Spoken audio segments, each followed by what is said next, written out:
This is Ishi once again, and I'm back with another vlog about love.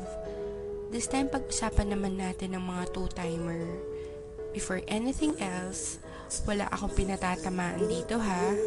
Ito yung kadalasan lang naman nangyayari. Reality kumbaga. Masarap mag two-time, di ba? Yung tipong dala-dalawa sila, tatlo-tatlo, minsan 10-10 pa nga eh. Pero minsan naisip ba natin kung anong epekto nito sa mga nasasaktan natin?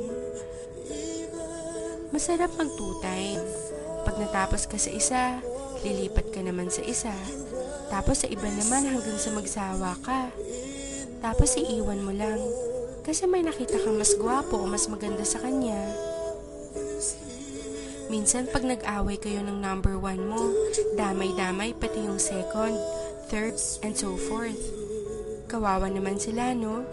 Samantalang wala naman silang ginagawa sa'yo kung di ang intindihin ka at mahalin lang. Bakit nga kaya masarap mag two-time?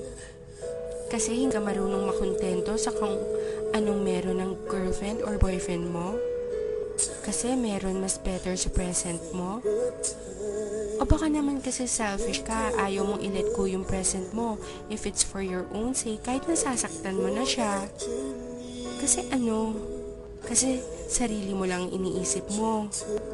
Paano kung gawin sa'yo yun? Sa tingin mo makakaya mo? Sa tingin mo okay lang sa'yo? Di ba masakit din?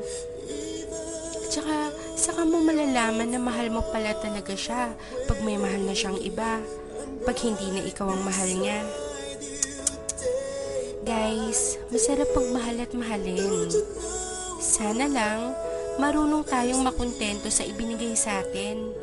Tayo-tayo na nga lang ang nagkakaintindihan. Tapos tayo-tayo pa ang nagtataluhan. Guys, wake up.